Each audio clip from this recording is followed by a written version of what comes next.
Hi, folks. Welcome to another episode of Film Study. This is Ken McCusick, and we're here for this week's Friday Morning GM with co-host Vas Laricos. Vas, how you doing? I'm hanging in there, Ken. A little bit of a tough loss against the Eagles. One of those rare occasions where the Ravens had a talent disadvantage, it seemed. But looking forward to the bye week and some regrouping and hopefully getting back on the right foot and finishing the season strong. Yep, and I guess nothing says finish the season strong rather than a wide receiver revolting on the sidelines, mutinying on the sidelines, the way it happened this week. Diontae Johnson, obviously been through a lot in his brief period for the Ravens. I'm sure we'll go over some of this, but reportedly refused to play on Sunday against the Eagles. And just on, I guess it was yesterday or the day before, the message came out that from Eric DeCosta that he was suspended for the Giants game. An interesting move as opposed to a release, say, or whatnot. But let's go back and forth a little bit on this Diontae Johnson situation, Voss. What's your take on it? Sure. You certainly don't want a player that is refusing to enter the game. That's Corey Dillon when the Ravens made him quit way back when. Yep. We're constant refrain on this series is it's a team sport. You're supposed to put the team first. I can understand where he's coming from, maybe a little bit from a playing time opportunity perspective as a player that's entering his contract year, hoping to get paid. It's seeming more and more selfish. I think this generation of players seems maybe more selfish than the previous. It's wide receivers kind of always had this way, and they know their production is closely tied to remuneration. I mean, one thing I'd say is he's been paid a ton of money for this contract, which he is still on, forgetting the fact that the Ravens are paying him only a fraction of that money. Diontae Johnson made $19 million or something this year. And it was an absurd amount of money, frankly, for what the Panthers got for it. Acquired from Carolina, we had 50 yards per game there, played just 39 snaps with the Ravens. I think there's a number of indicators that go with the quality of his play and the fact he's only gotten 39 times so far. And I hear a lot of people blaming the Ravens coaches for what happened. And all that seems to fall to Harbaugh because Harbaugh is responsible for everything. And in a sense, he really is responsible for everything as the head coach. But, Monken has not figured out a way to get him involved in the offense more or change to more 11 personnel, which would support the use of the additional receiver there. But I think there's more of an indicator there underlying the fact that he's not playing. I think he just hasn't produced when given the opportunity.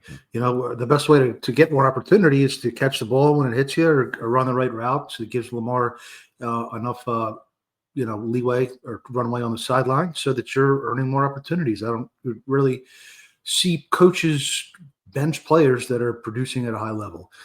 So that's the first thing. I do think it is somewhat falls on Harbaugh to motivate the players to have a team first attitude, and the Ravens go out of their way certainly to draft players with that mindset. A lot of team captains, they also usually go for high character players in free agency that love football, so to speak, and they are take instruction well, etc. And there has been more than usual discontentment in the last few years, but in particular this year in John Harbaugh's locker room compared to how it used to be. This is a particularly bad one in the entire Harbaugh era. It's hard to remember one as bad. I think the worst of all time was probably Jared Gaither. When he, in 2011, he was removed as the starting left tackle and told he was going to play right tackle. He's going to switch sides with Orr, which was, by the way, an incredibly bad decision by the Ravens to make that choice from a talent perspective alone. Gaither, much better left tackle than Michael Orr was. Right. But he responded by faking an injury and basically or exaggerating an injury, perhaps it was, and he never played another game for the Ravens from that point on, and stole one more contract from the Chargers, but otherwise was very much threw his own career down the toilet. Another one I think is sometimes forgotten, Chris McAllister, how he clashed with John Harbaugh and was benched in a game out in San Diego and finished out the year, and I think he played one more year with the Saints after that. But he was on a Hall of Fame trajectory, and his career flamed out. And he's not in the Ring of Honor, in my opinion. He definitely should be.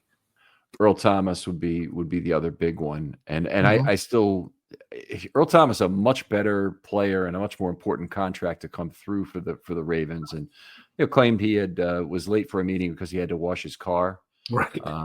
Just ridiculous, like unaware comments like that are difficult to deal with.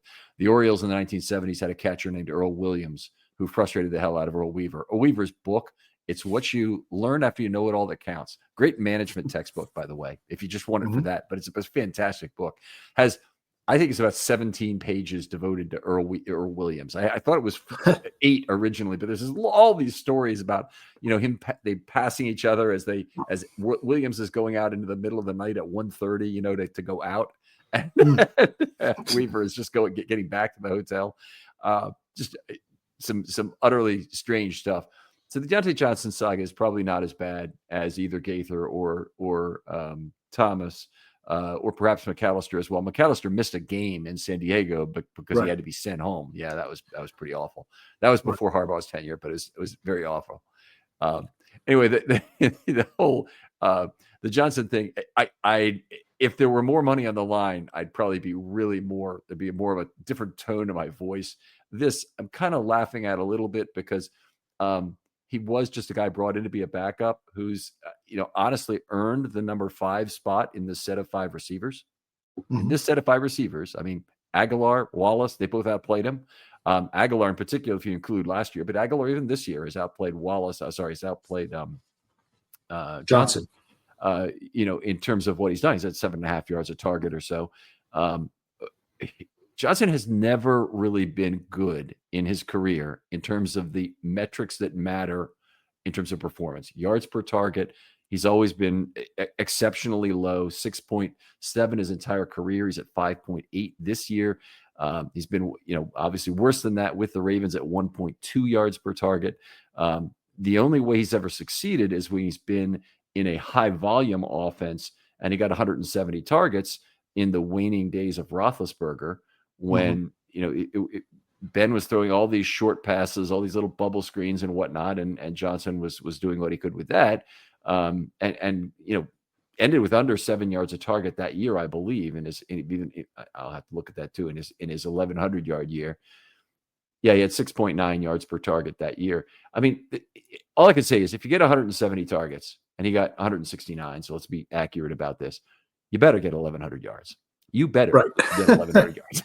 Yes, no question about that. Yeah. It was always a little bit of a needle to thread as far as leading up to the deadline. I thought they needed a receiver for depth, but they didn't need a receiver that wanted to consider himself to be a starter because they already had 2 entrenched starters. And I think we're sort of seeing that is a little bit difficult.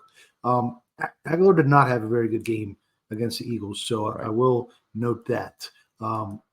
Wallace, I think the allure of Deontay Johnson, and it's been noted by Spencer and some others, is that he has ability to beat man coverage, and man coverage is what most of the time teams have leaned on heavily when they do stifle the Lamar Jackson passing offense. I mean, it's interesting because man coverage is by far less run in total. Okay, so man coverage rates are in the high 20s league wide, and zone is all the rest of the time. And so the teams that are good at man coverage, it doesn't necessarily mean that you're good in general at pass coverage. And in fact, teams more lean on zone coverage concepts when they're on the higher leverage downs, and they also, I think, lean on zone coverage concepts more when you're facing a mobile quarterback like Jackson, because keeping eyes on him is so important. Yes. The other alternative is, you have a spy, and that's then another dedicated player you take out of your coverage. So you can go to man. I'm not saying you can't do it. I'm just saying it's a less utilized overall coverage within the league. And remember, the Ravens have their own unique set of problems in this regard. And by the way, traits based, I'm fine going to traits based and trying to understand that, particularly with college players. But look, all this great man beating that he's had his entire career, what has it really gotten him in terms Mhm. of results? And the answer is really not very much. And I'm, I guess I'm maybe if we could go back to the outcome for a little bit, I'm actually a little surprised that this is a one game suspension. There may be rules that they have with the NFLPA that the team is not allowed to suspend a player without pay for more than one game for one incident, sort of thing. There may be something like Okay. that. Hmm. Or it may be a case of they really want him back and they want to give him a chance to cool down over the bye week and now make all the necessary apologies, get back on the field, and try and take some snaps from Bateman, who we're not sure at this point of the severity of the injury. Right, right. And there's been some cryptic posts on Bateman's social media the last couple of days that I can't quite decipher, but I was made aware of. Um, so I guess back to Can forcing. you tell us about those? I haven't seen them. It's just some pictures. Someone in one of my group chats, someone intimated that Bateman is irritated or just upset with who knows what. But there was just some pictures of him with Lamar and some other things. As I said, I couldn't quite decipher what the meaning of those were. But and I certainly don't follow players' social media personally. But yeah, we'll see what it is with Bateman. Ultimately, I would like to see Deontay Johnson reassimilated onto the team and a happy result for everybody, a mutually beneficial result. I think that they may need his services at some point in a shootout potentially. But he's got to make plays. He just really hasn't made plays. I'll take a Kelly Washington type impact or a guy that makes a play or two every game. If not, I guess you stick with Aguilar and Wallace and move forward. Yeah, I mean that would be great at this point if you can get one or two plays a game. If I think 1.5 right now, sign me up for that one. I really Yeah. might take one at this point Mhm. from Johnson, but it's a very frustrating situation, obviously. So we just kind of started talking about the path forward here, though. What do you think the probability is that he ever plays another game for the Ravens? If you had to place it right now. It's hard to say without knowing the severity of Bateman's injury. Will he be a game day activation? I would say 60%. Okay, see, game day activation at 60%, and I'm thinking it's more like it's okay. 60% is more like the chance that he actually gets a game day activation. I go with that. That it's more Okay. like 40% that he ever gets back in the lineup and plays because they did this stuff with Marcus Williams and Right. playing him one snap in consecutive weeks and whatnot. And I don't see him playing again for the Ravens. I could be wrong, but I really don't see it. I think he's there for emergencies only. And right now, I mean, I just don't think there's a lot of reason to make the move. I think, you first of all, one of the peace offerings, if he comes back with the necessary apologies, let's start with that. He's got to own up that this was not acceptable behavior. Yeah. Would be for Monken to have created over the bye week a package of plays that he can be involved in, and then say, hey, here's 6 plays. Get these down, and we'll get you involved in the offense in this game. They'll be in the scripted set, and we'll try and get the ball to you and see what you can do. But I think that's the best peace offering, the best motivational kind of way that they can get him. I'm not even sure I see Johnson making the effort to apologize for this. I think he's trying to really force the Ravens' hands to release him, and I think there's a lot of reasons why the Ravens shouldn't release him. The I Ravens, agree. frankly, should not let him have his way on this. I agree. I think the biggest reason is you don't want him to latch on with another team and he be able to hurt you while playing for another team, which is a Absolutely. possibility. Which is a possibility. That's the big thing. That's for a comp pick as well. So they certainly don't need roster spots right now. So I don't see much of an upside. So there'd be 3 reasons for me why it wouldn't happen. You mentioned one is the going to a competitor. That's significant because there's nobody's looking to sign Deontay Johnson as some sort of futures deal. It really wants to, yeah, let's bring Deontay Johnson, and then that'll give us a couple of weeks advantage in signing him to play Right. for us next year. I mean, there isn't a team like that. I don't believe there is. there might be some team, the Chiefs or some other team, that would want to have him for the playoffs. That team would then have some insights into the Ravens' offensive playbook because, of course, Johnson has learned it so well in his time here. Yeah, Good point. so, and then the comp formula, he will not be a comp pick guy. He won't generate a comp pick, but he can be an offset to a signing, potentially, and he'd have to sign for about $3 to $4 million to make that barrier. So I don't think that's actually likely. I think he's going to be on a vet min contract next year, would be my guess. After what are basically events that have got him banished from 3 different teams, I think that's what he's now to.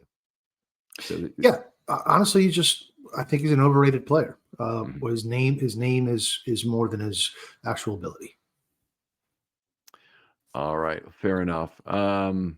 Got to really hope, obviously, Bateman is all right. But the other player this impacts is Tez Walker, potentially getting on the field and getting some snaps. And I'm sure he's not happy with his number of snaps either, or his number of targets, which I believe is still 0. He's had a couple offensive snaps now, but maybe 1, if at the most. It seems to be a common thing with Lamar Jackson offenses that receivers aren't happy with their share, but again, it's a team game. It's not the game. The goal of the game isn't to maximize wide receiver stats. It's to win the game. So whether it's Hollywood Brown or Bateman or Odell Beckham last year apparently wasn't happy with his, and Deontay Johnson,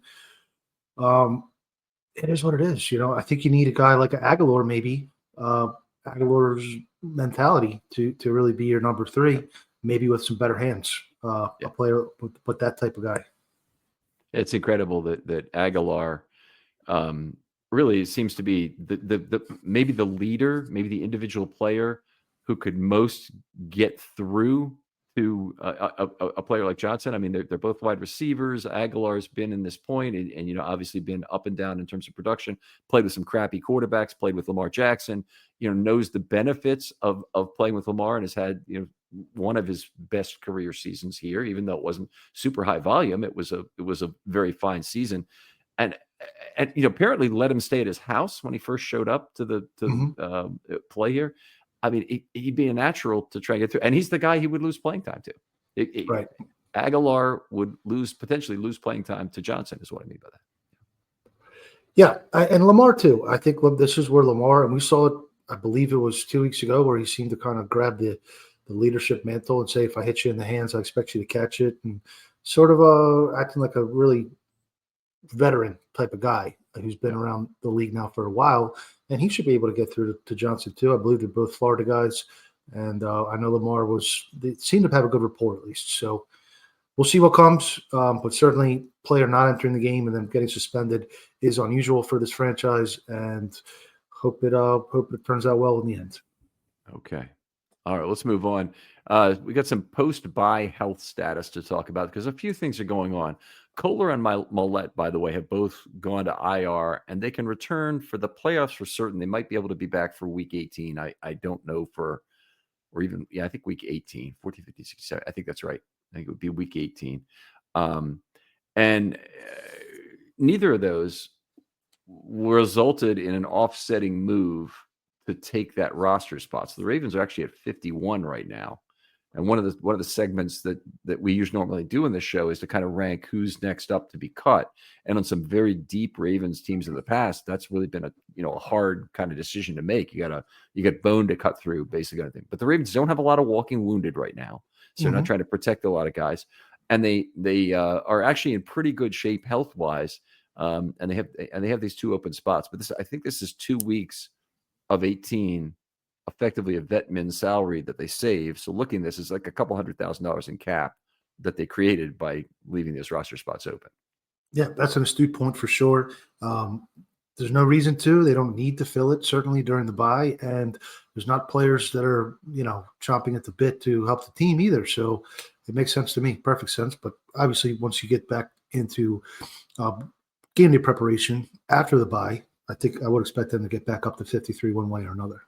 Yeah, I would agree. And they, in part, you kind of don't want to waste practice squad elevations on players who have them. They have a certain value in themselves to them. So if you want to send a player back down or cut him and then re-sign him, you would still have a chance to use only 3 practice squad elevations. So you do tend to want to sign players, and that's what they did with Christian Welch. I think they decided that he was going to play special teams for them for a fair amount for the rest of the year, and they have that spot available.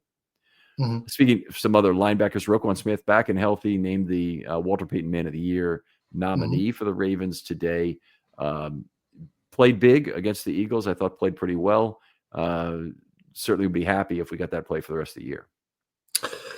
Yeah, well, the half sack was a big play. To me, what I really want to see out of Roquan is more splash plays. When you pay the highest paid inside backer in the game, I expect some more splash plays, takeaways, forced fumbles, tip balls, interceptions, and sacks. So that's what I hope to see. I think that's what the defense is missing. Right now, they've seemed to solidify the back end where they're not getting balls thrown under their head anymore.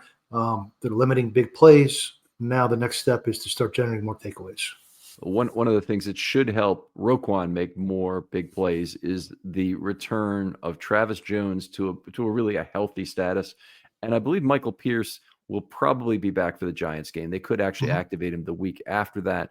But from the practicing full and all that, it almost seems like he was just that far away from being available for the Eagles game, which would have been, by the way, that would have been a big difference maker for this team had he been available. But he'll be a big boost for the interior defensive line. They need one of those guys on the field every single play they run. And just Ravens pass rush is driven from the inside. It just would be a big boost. Yeah, and the Giants have a pretty good run game. Their rookie back, Tyrone Tracy, is having a really good year. Yep. Yeah, he's a good player. Making me some money in my fantasy leagues. All right. I haven't heard anything definitive or even conjecture with regard to Van Noy's seriousness of injury. The drop off at outside linebacker is a very big one, and the Ravens need to get that figured out. Obviously, whatever is left in that free agency pool, the unsigned pool right now, it can't be much. Right. Yannick Ngakoue is somewhere else right now. He's on the Patriots active roster. Yeah. So there's not if you were already down to him, if you thought, we can go out and get Yannick Ngakoue, is my point. You can't anymore. The replacement level has been degraded at that position. They're basically looking at players that are contemplating retirement, I think, or contemplating coming out of retirement at this point of the year.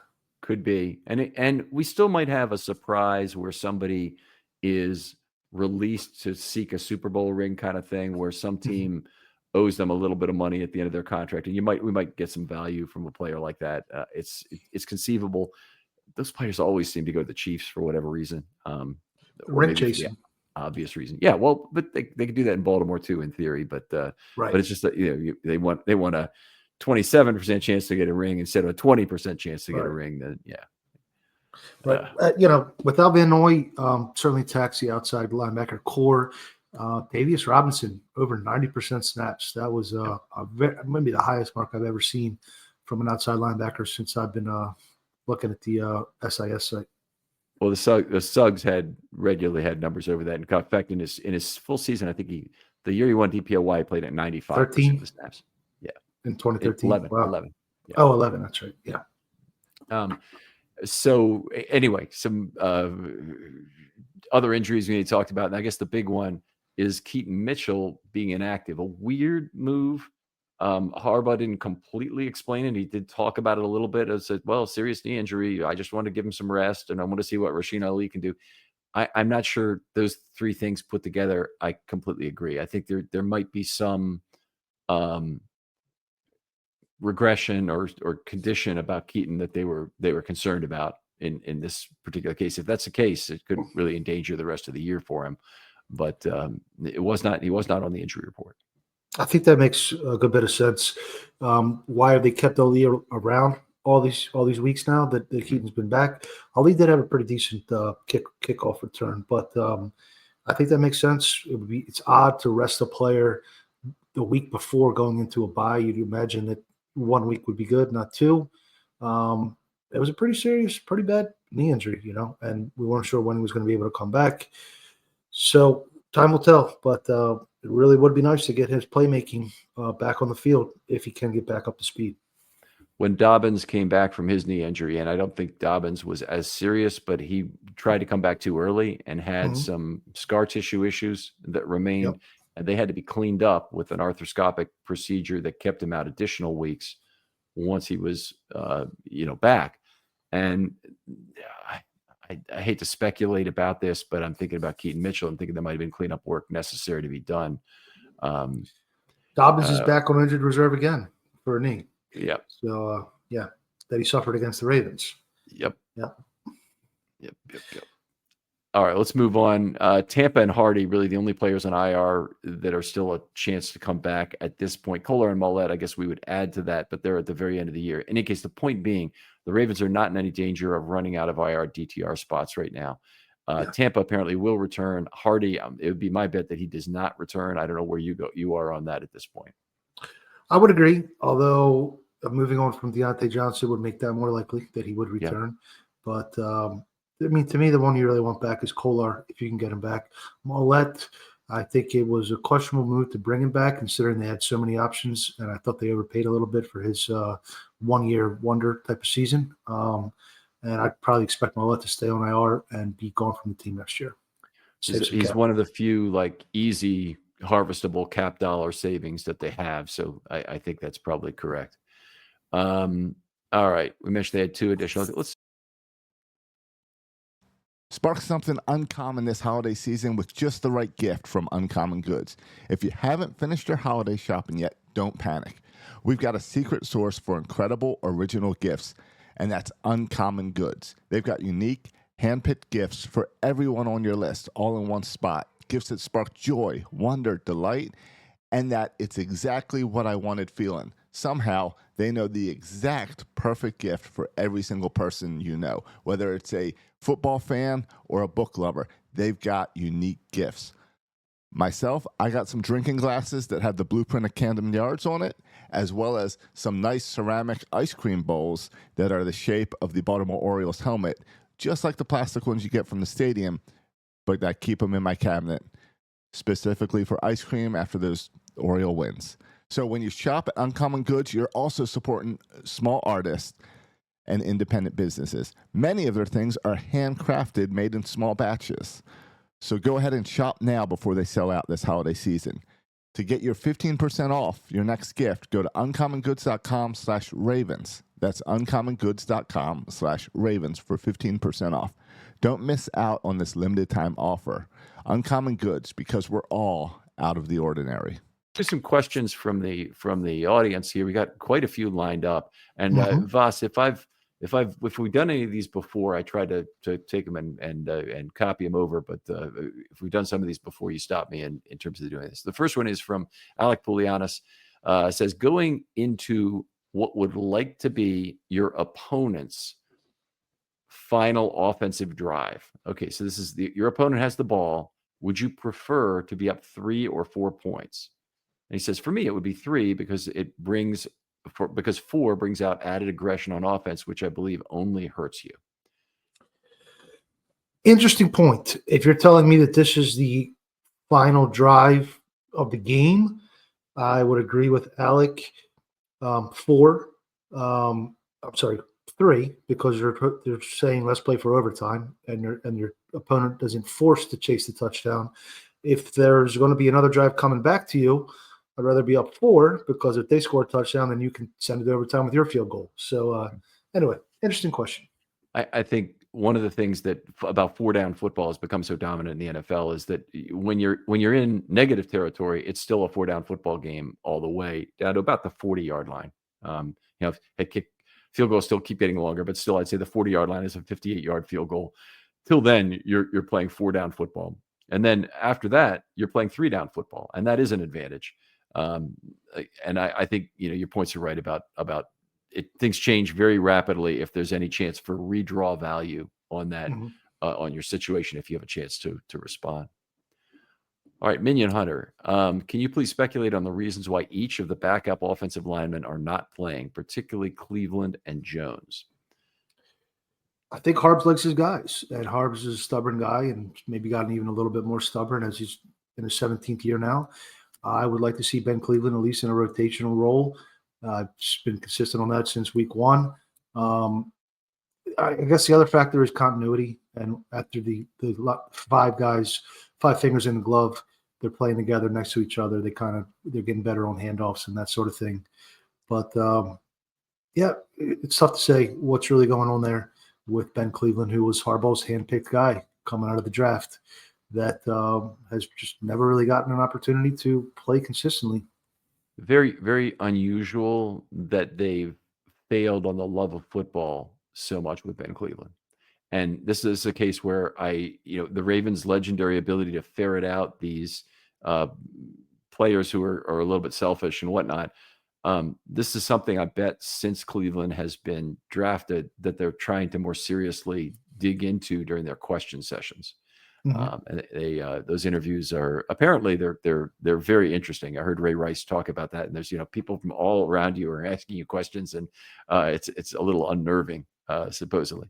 I'll talk briefly through the three players. Cleveland, I would like to see in a rotational role to see not so much what can he do from 2020 in 2025, because I think he's almost certainly gone.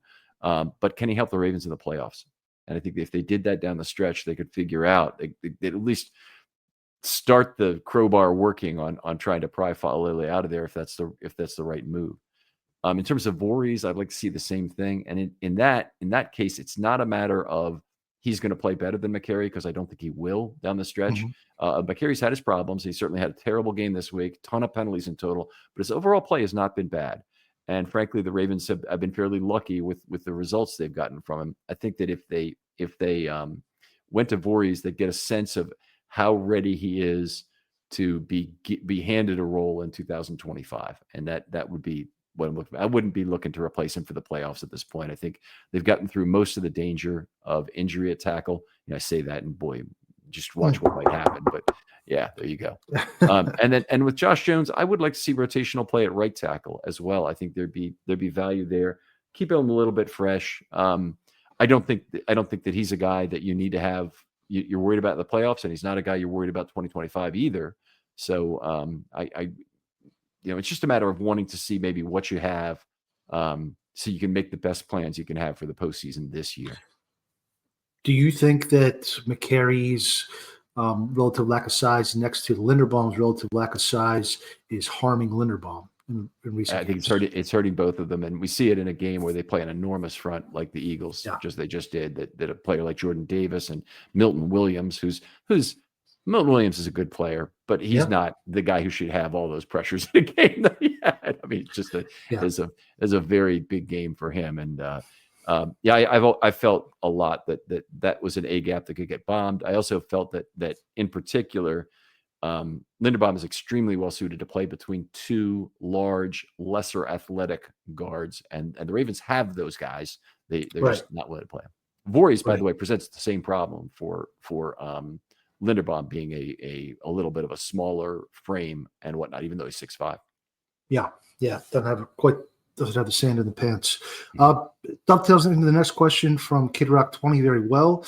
Do we have the offensive line to win the Super Bowl? Feels like they lack the ability to impose their will in the run game and instead rely on Lamar and Henry magic to win in the run game instead of great blocking.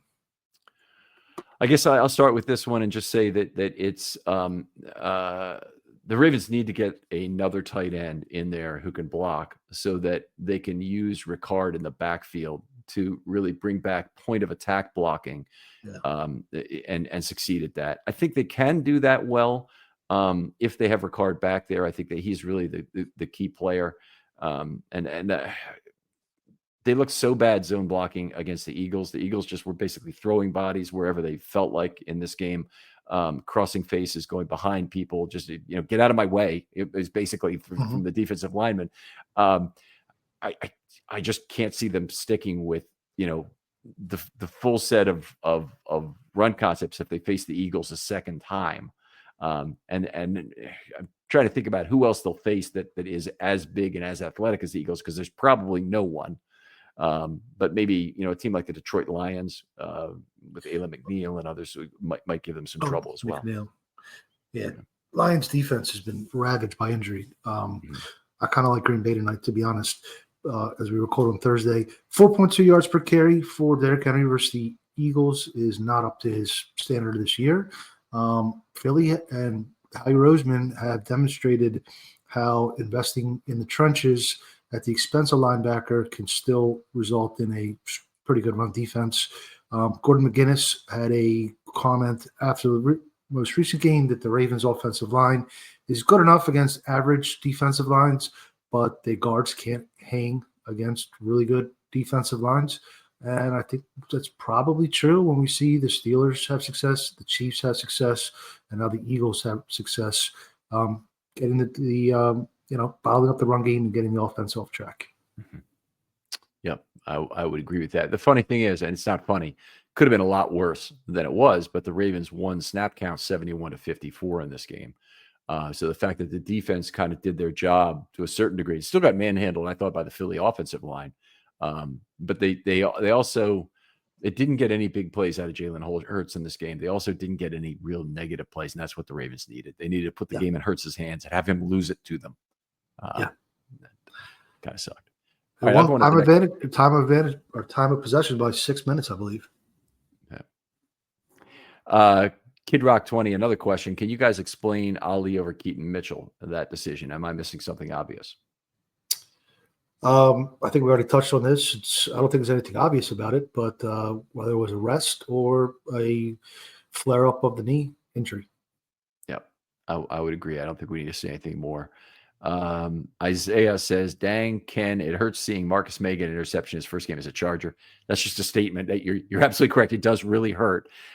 Is a kind of a sucky set of circumstances. Had they played the Chargers a week later, they probably would have gotten Marcus May, and now they're back ahead of the Ravens, by the way. Right. So it's just a very bad situation in terms of what was going on. Yeah, unfortunate for sure.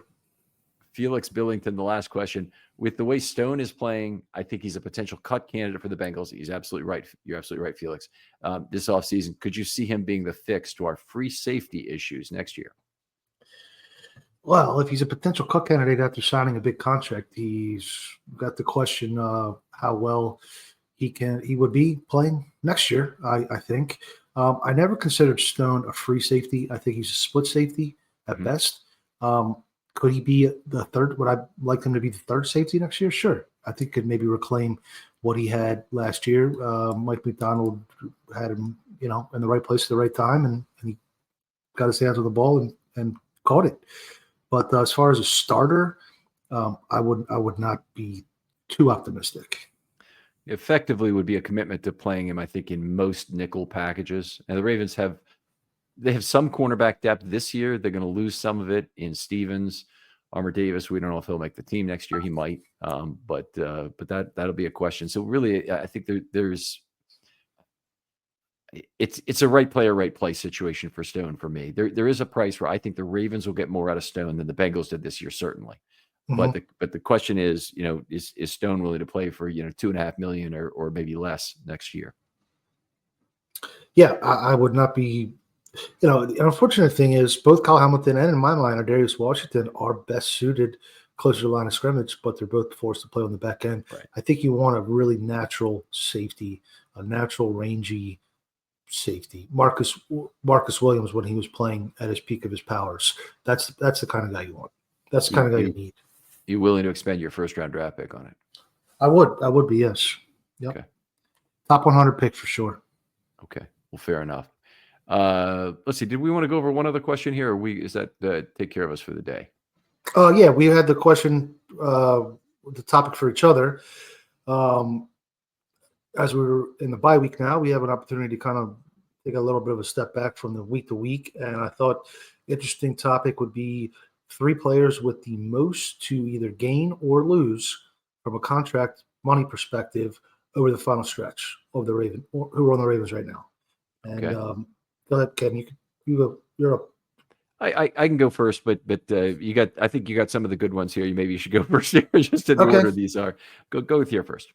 So the first one for me is Mark Andrews. I think at about a third of the way through the season, we were both thinking that he was a likely cap casualty because of his reduced role and balloon or expanding cap hit. And, you got to save money where you can. Mark Andrews has really come on strong the last month or so. $11 million potential savings. But I think if Mark continues the trajectory that he's played the last few weeks through the rest of the season, I think he probably earns that another year on that contract. So, okay, so it'll be a final year. And the final year of contracts, by the way, if you don't really follow cap stuff, the final year is the year players get cut because they have the highest payments in that year, and you typically want to move on at that point. To me, with Andrews, if you don't cut him, you probably have to extend him. And I just don't know if I'm willing to do that. It'd be a big commitment of money. They have a bunch of other decisions they need to make in the third year. This is a ruthless business, football. And the Ravens have all these third-year homegrown, high-value players that they need to retain. Travis Jones, Tyler Linderbaum, Isaiah Likely, and others. And just so happens, Likely and Kolar are also signed exactly to the same endpoint as Andrews is, which is really an unfortunate kind of a situation. It's one of them really has to be extended early over this offseason. You can't just go into 2026 or 25 and let them all play out their contract the same year. That'd be very dangerous. But I do think that they have some thinking to do about who they cut, and there just aren't a lot of options. But I agree with you. Mark Andrews could be playing for a lot down the stretch here. Let me bring up some other players. The first one I'll bring up is David Ojabo. I think he's a big risk not to make the team next year. A guy who only played 8 snaps when the Ravens only have one pass rushing outside linebacker. Tavius Robinson, obviously got a lot more playing than time. If he's already behind Tavius Robinson, who's a year 2 player, he's in year 3 and a second-round pick. This is not a good situation for David Ojabo. And I think if you haven't adjusted down both your ceiling and floor for his career level of play, then I think you probably are a little bit behind. Yeah, I was behind you as far as doing that. I'll admit that. Entering the year, I thought you were maybe selling his potential a little short, and he has not had nearly the year that I was hoping for, or almost worst possible scenario. 1.8 million potential savings if he does not make the team next year. I did think it was a little bit interesting that Adisa Isaac, after earning the game day activation ahead of Ojabo 2 weeks ago and playing, I believe, about 20 defensive snaps, did not play on defense this week. So he played behind Ojabo. Seems like they're still trying to sort out that room without Van Noy. It's kind of a strange situation, too, because Isaac played 24 special team snaps this week, and Ojabo doesn't play special teams. He played 8 defensively and none on special teams. It really shows you kind of some of the relative valuation that the Ravens still have in terms of making sure the special teams units are filled. But I personally believe the Ravens are looking at there's not that much of a difference between Isaac and Ojabo, but they really wanted to keep Isaac probably ready to go on special teams. Maybe they were planning to get him in at the end and see what he could do had the game either been out of hand or they had a big lead. Why doesn't Ojabo play special teams? I mean, he should have the athletic ability. Odafe was playing special teams at one point in his rookie year. I don't understand that. Odafe definitely does have the athletic ability. I think David Ojabo would be a real question. He's a bigger, softer player.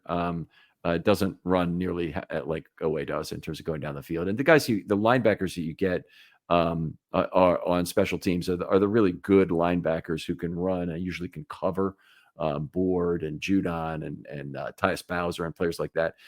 It's very rare to have defensive ends or even edges play on special teams. It's really quite rare. And the Ravens have a situation right now where they have several of those players. But Ojabo as a larger, heavier situational passer, he wouldn't be the guy. Fair enough. All right. So let's see. It's your turn again, right? My turn.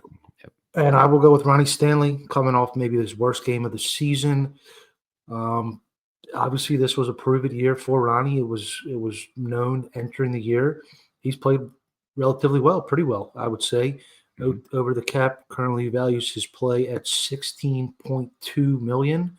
I think that number could fluctuate a good bit based off of his next 4 or 5 games in the postseason. Yeah, I would agree. I think, there's a lot of variation in offensive line play. Had a very bad game this week as I scored it. PFF didn't think it was nearly as bad, and that's okay. but there's a lot of variation in offensive line play. You just got to accept that you're going to have occasionally a very bad game. This was one of them, and to me, I don't think it affects the Ravens' need for Ronnie Stanley. I think they have a very significant need.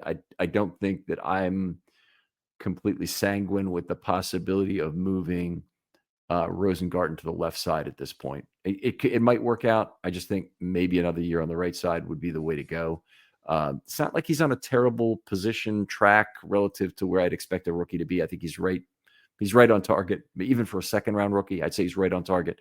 But I'm not convinced at this point that he's ready to move over to left tackle. They're giving him a ton of help, in terms of chip blocking. At some point, you got to have a left tackle who can take on some of that responsibility. But I would agree completely. Ronnie Stanley, these last 4 games mean a lot, whether he plays here or somewhere else in terms of value. Yep. And if you do move Rosengarten to the left side, you need a right tackle. So you need a tackle either way. But we'll see. Maybe this is kind of perfect for the Ravens that he's playing at a high level, but on an elite level, so they can sign him for an affordable contract. But anyway, for Ronnie's sake, we'll see. Your turn, Ken. Yep. So I specifically avoided a couple of players that you might have guessed would be in this list in terms of Deontay Johnson and Marcus Williams. I think the die is already cast on those 2 players in terms of them leaving Baltimore. And I don't think it's likely that any amount of play they would get would largely change the valuation of that player for next year for whatever team they play for. But a guy who it was up as a free agent, and it's really a question whether the Ravens re-sign him, is Patrick McCary, a guy who's had or overall a really solid year, but there's a lot to point to that you don't like, and there's a lot maybe traits wise that you don't like. We talked about earlier, the relative size with him and Linderbaum being a real small A gap that larger players can try and exploit, and that's not a good thing to have. But also he's had some problems with penalties during the year, and he's had problems like this in a couple of games like this where he's looked really bad in other ways. And it's interesting because he didn't have any penalties this week, but he had a truly awful game in a lot of other ways versus a sizable line. Yeah, McCary's an interesting one. I think we earmarked him as this was probably going to be his last year. That was before he claimed a permanent starting job. His play's been a little bit up and down, a little down lately. We've seen guards get paid in this league now. The position that really seemed to catch up to the market or the expansion of the cap this last off season was guard. So should be very interesting. That's a good choice. Let's talk one more second for that. $9.3 million, an OTC valuation. What's the highest you would go in terms of AAV for a 3-year deal to McCary? 6.5, I think, for me. Yeah. I'm not a huge McCary fan, but that's probably lower than he could make on market. Yeah, that's exactly where I would be too. About $20 million for 3 years, and if you do that, you get good backup play, and hopefully you don't have to play him. But this year he got his chance, and he's done okay with it. Yep. Okay, my last player is Brandon Stephens, a player who entering the season we thought was in line to get a big payday this offseason. The Ravens drafted Nate Wiggins hypothetically as his successor. Has been playing better the last few weeks now that the safety situation is finally sorted out and stabilized. OTC has him worth $4.2 million, up from I think it was about $2 million a month ago. It's impactful for the Ravens if they can get him playing at a close to where he was last year. And let's not forget, he had a very good year last year. He even had one game where he shadowed Jamar Chase and locked him down pretty much for the whole game. But also for the compensatory potential. Yeah, I don't see a lot of compensatory pick value coming from Brandon Stephens leaving the Ravens. I also don't think it's likely that they re-sign him. I think they want to get younger at the position, and just that means you have to have less veterans. The one exception they're going to make to that, I believe, is they're going to probably extend Marlon Humphrey, because that makes a lot of sense with this being the last year of his contract coming up. So we talked a little bit before the year of Humphrey or Andrews. You probably couldn't keep them both. They make similar amounts of money. It's a lot in the last year of the contract, and it'd be maybe kind of ideal if you let one go and extend the other you wouldn't necessarily have that luxury. If they both had, kind of not particularly good years, you might decide, oh, we're really weak at corner. We need to keep Marlon, but we don't want to extend him yet, and we have to cut Anders. That would be a worse situation. So if at least extending Humphrey, which I think makes a lot of sense at this point, is something they can consider now. Yeah, I'd be definitely in favor of extending Humphrey. I think he's been the best player on defense and the best defensive player they've had throughout the Lamar era. And when you look at it, Humphrey and Andrews and Ronnie Stanley, really the cornerstone contracts along with Lamar, hypothetically not being able to keep all three if they are playing well, is the opportunity cost of adding that cornerstone contract of Roquan Smith, who was not a homegrown player. Right. You have Nnamdi Madubuike also fits into that group, and then they're going to have to figure out what to do with Travis Jones as well, which that will be a very big one. And I think we've gotten good insights as just how important Travis Jones is to this defense this year. I think they will have to. I would really like to see them get that done this year. That would give me the least heartburn of any decision they might make. He's at the top of my re-sign list too. One player left that I think is a player who could do fortunes will swing dramatically, and not necessarily during just the last 4 games, but during whatever time the Ravens have left in the playoffs as well. And that's Justin Tucker. I don't think this is a surprise to anyone, but Justin has to start making some kicks again. If he didn't, he won't be out of the league, because there's a lot of teams who are looking for a kicker, happy to try Justin again, happy to have a Hall of Famer. In a lot of ways, Justin Tucker is a very good guy to have around your team, period, because he takes a lot of he's a humorous guy, takes a lot of the pressure off other players, never blaming anybody else for anything. We haven't ever seen that from Justin during his entire career here. So there'd be a lot of teams who'd be interested in him if he were done here. But it's gotten to the point, and it's incredible that at a 70% field goal percentage, we're at a point that Justin Tucker might be gone any second. In the early 1980s, Rolf Benerschka, the Chargers kicker, had a 75% career success rate. And at that time, that was the highest in NFL history. Wow. So the game has changed. Yes. And Tucker is playing for an awful lot these last few weeks. It's sad to see that the last kick he had, perfect end over end rotation, was clear. He just aimed it to the right. Yeah. It seems that maybe deducing what is going on with Justin Tucker, he lost some of his leg strength, and that's why the ball was fading to the left, and all of his misses up until that last one were to the left. So he had to adjust his aim point, and now it's tough to rely on him. He certainly earned the rest of this season based off of what he's done for this franchise, and the fact that you're probably not going to be able to find anybody comparable at this point. But if this is his last year and he flames out and he falls off the cliff, $7.5 million of dead money would be hit the cap next year, because he was, at least partially because he was restructured previous to the season. Yep, that hurts. Obviously, they could probably do a 2-year move, which spreads that cap. It's still going to be very expensive. So 7.5 is 7.5. If that's what it is. I'm not looking at it right now, but I take your word for it. Yeah, I just checked it. 7.5 dead. Voss, always a pleasure to do this show with you. Tell folks where they can talk football with you online. Sure. My pleasure as well, Ken. Always enjoy the show. I am at Vasilis Fiamata on Twitter X, VASILIS FIAMATA. All right. We'll have more news on Voss's restaurant, I think, in the coming month, and we'll hopefully keep you updated on what's going on. If you don't, go out to the website, thefiamata.com. Yes. Other folks out there, if you would, please recommend the show to a friend. Show an old person how to play a podcast online. I had a funny comment about that I saw from Alvindo Royale, but I appreciate that. Just show them how to play it directly off their PC if they don't know how, and really appreciate the listenership. For Voss Laricos, this is Ken McCusick saying goodbye. We'll talk to you next week on Friday Morning GM.